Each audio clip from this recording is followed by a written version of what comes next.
Hi అండి, welcome back to my channel. Again నేను మీ Swapna Ravikanth, financial educator and coach. ఇప్పుడు ఈ రోజు మనం ఈ వీడియోలో తెలుసుకోబోయే ఫండ్స్ వచ్చేసి ఈఎల్ఎస్ఎస్ ఫండ్స్, అంటే equity linked saving scheme. So దీన్ని మనము టాక్సేషన్ ఫండ్స్ కూడా అనుకోవచ్చు. సో మరి దీంట్లో ఇన్వెస్ట్ చేయడం వల్ల మనకు వచ్చే బెనిఫిట్ ఏంటి, ట్యాక్స్ సేవింగ్ ఫండ్స్ ఎందుకు చేయాలి అని అంటే, మనం టాక్సేషన్ పర్పస్ కోసం చూపించుకోవాలి, అండర్ సెక్షన్ 80C కింద చూపించుకోవాలంటే ఈ ఎల్ఎస్ఎస్ ఫండ్స్ చాలా చాలా హెల్ప్ అవుతాయి. కానీ ఇందులోనే ఎందుకు ఇన్వెస్ట్ చేయాలి, మన దగ్గర బయట చాలా ట్యాక్స్ సేవింగ్ స్కీమ్స్ ఉన్నాయి కదా అని అంటే, దీన్ని మనం ఒక యానిమల్ తో కంపేర్ చేయొచ్చండి. ఆ యానిమల్ వచ్చేసి హనీబీ. హనీబీ ఏం చేస్తుంది, దాని బీ హైవ్ ఫస్ట్ క్రియేట్ చేసుకొని కట్టుకొని తన గూడుని తర్వాత హనీని కలెక్ట్ చేస్తూ వస్తుంది అనమాట. ద సేమ్ వే ఈ టాక్సేషన్ ఫండ్ లో ఇన్వెస్ట్ చేయడం ద్వారా ఏమవుతుందంటే, ఫస్ట్ అమౌంట్ అనేది కలెక్ట్ చేసుకొని దాని ఇన్వెస్ట్మెంట్ జరుగుతుంది. సో ఫ్యూచర్ లో దీని గ్రోత్ బాగుంటుంది.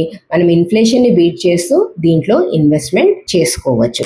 సో టాక్సేషన్ ఫండ్స్ అనేటివి చాలా చాలా ఇంపార్టెంట్ గా తీసుకోవాలి. ఎవరైతే 80C కింద చూపించుకోవాలి అని అనుకుంటున్న వాళ్ళు ఈ ట్యాక్స్ ఫండ్స్ లో ఈఎల్ఎస్ఎస్ స్కీమ్స్ లో ఇన్వెస్ట్ చేసుకోవచ్చు. సో ఈ మోర్ ఈఎల్ఎస్ఎస్ ఫండ్స్ కోసం నాకు DM లో ఈఎల్ఎస్ఎస్ అని టైప్ చేయండి, మీకు ఇంకా డీటెయిల్స్ షేర్ చేస్తాను. Thank you.